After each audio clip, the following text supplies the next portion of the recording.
Nani Odela cinema మీద కొత్త news తెలిసింది. Very very exciting. It's going to be a gangster drama set in Secunderabad. నేను సికింద్రాబాద్ లో బాగా తిరుగుతా. నేను ఏడికి వచ్చినా సిటీకి వచ్చినట్టు సికింద్రాబాద్, లైక్ సికింద్రాబాద్ చుట్టుపక్కల ఏరియాస్ అంతా ఐఎమ్ వెరీ వెరీ. మా వాడికి పార్కింగ్ తో మంచి అనుభవం ఉంది సికింద్రాబాద్. మరే సో సికింద్రాబాద్ వస్తుందన్నట్టు. టోటల్ మళ్ళీ తెలంగాణ యాస, ఒక గ్యాంగ్స్టర్ డ్రామా అంట ఈసారి. సో యాక్చువల్లీ మీరు ట్విట్టర్ లో చూస్తుంటే ఎప్పుడో ఒకసారి మీకు ఒకటి కనబడేది ఒక క్లిప్. మనకి శ్రీకాంత్ ఓడెలా క్లైమాక్స్ లో నంబిని చంపడానికి లైక్ ఒక చూపిస్తారనమాట, విగ్రహంలోకించి లైక్ ధరణి క్యారెక్టర్ వచ్చేసి ఆ గాలని నరికేసేది, కింద పడేది, అదంతా ఎక్స్ప్లెయిన్ చేసుడు చాలా క్లియర్ గా ఉన్నాడు అనిపించింది అనమాట నాకు.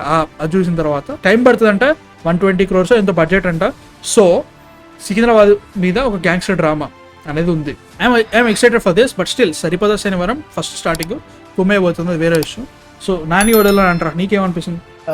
నేను ఆయన కొన్ని బిహైండ్ ద సీన్స్ వీడియోస్ చూసాను, అదే ఆ క్లైమాక్స్ ఎక్స్ప్లెనేషన్ అదొకటి విన్నాను, ఆ తర్వాత ఇవన్నీ చూసాను. మ్యాన్ అరే పిండుతాడరా, no doubt.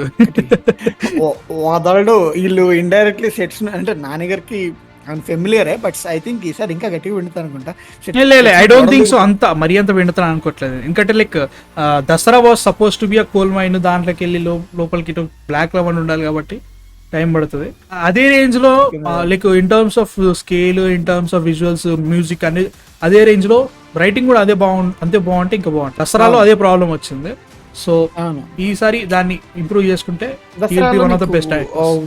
You revealed the twist కొంచెం లేట్ గా రివీల్ చేశారని అనిపించింది. ఆ తర్వాత దానికి కావాల్సిన వెయిట్ ని నువ్వు ప్రాపర్ గా తీసుకురాలేదు అనిపిస్తుంది. But still it's a very good film Dasara. And ఇంకా ఐ థింక్ అరే first time director and he did a miracle actually with Dasara. So అలా అన్నప్పుడు ఐ థింక్ దాంట్లో ఏవైతే ఇష్యూస్ అవుతాయో అన్ని నేర్చుకొని మళ్ళీ రీవర్క్ చేసుకొని and he's coming back with Nani again. So అలాంటప్పుడు ఐ థింక్ హైప్ అనేది అసలు ఎక్కడో ఉంటుంది. అండ్ నువ్వు అన్నట్టుగా సరిపోతుంది cinema has to work really well. ఆ తర్వాత అప్పుడు బిజినెస్ అనేది it will open the markets ఇంకా వైడ్ గా. అండ్ నాని గారు I think he's confident on like వేరే మార్కెట్స్ లో ఓపెన్ చేయడానికి కూడా హీ సో కాన్ఫిడెంట్. ఎందుకంటే దసరాకి he did hell of A promotion ఆయన ఒక్కలే, అంటే కెపాసిటీకి తగ్గట్టుగా.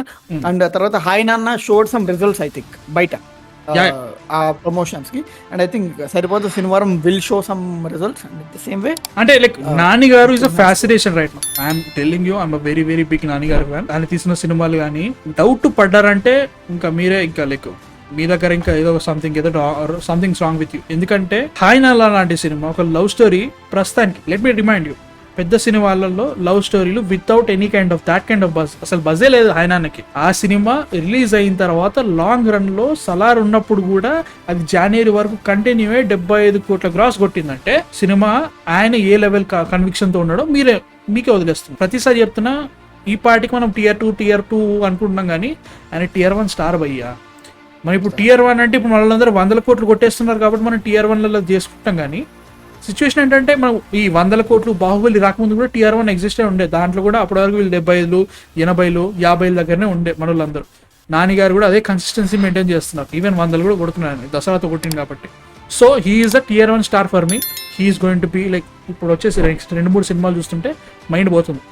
సో బీ అవేర్, ఖచ్చితంగా ఆయన he is going to rule something, no doubt about it. సినిమాలతో కుమ్మేస్తాం.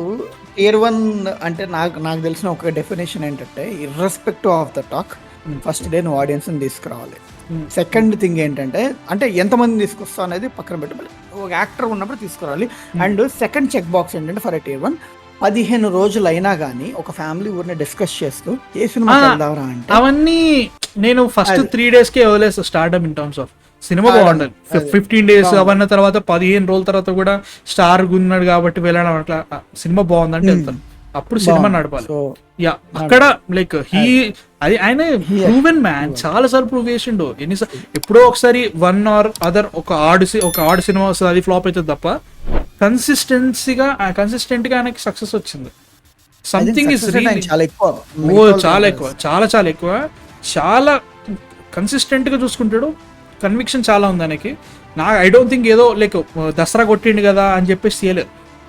దీంట్లో దసరా కూడా మంచి కాంటెంట్, దాన్ని కూడా బాగా తీసిండు. మ్యాక్సిమం 80% ఆఫ్ ద ఫిల్మ్ చాలా బాగుంటుంది సినిమా. సో దాని మీద నమ్మకంతో చేస్తున్నాడు అనిపిస్తుంది. నాకైతే మాత్రం ఇది ఏదో పోతుంది అనే ఫీలింగ్ అయితే ఇప్పుడు లేదు. ఇప్పుడు నెక్స్ట్ వచ్చే 3 సినిమాల మీద లేనే లేదు. బ్లడీ రోమియో ఇది, అండ్ ఆల్సో మన బ్లడీ రోమియో అంటే మళ్ళీ సుజిత్ సినిమా భయ్య, ఇంకెవరో అనుకోకండి, సుజిత్ సినిమా ఇది, ఈ 3 సినిమాలు no doubt about it. So ప్రస్తుతానికి అయితే మాత్రం ఓడిల్లా సినిమా టైం పడుతుంది. హిట్ 3 వస్తుంది, హిట్ 3 మీద నాకు డౌట్ ఇరుக்கும் భయ్య, ఎందుకంటే శైలేష్ మీద. సో చూద్దాం ఏమవుతుందో. సో అది అనమాట సిచ్యువేషన్. మనకి ఓడిల్లా సినిమా మాత్రం సికింద్రాబాద్ బేస్డ్ గ్యాంగ్స్టర్ డ్రామా అంట, వెరీ ఎక్సైటెడ్, చూద్దాం ఏమవుతుందో. ఇప్పుడైతే రాదు, ఫిక్స్ అవుదాం. బట్ యా, మీ థాట్స్ ఏంది చెప్పండి కామెంట్స్.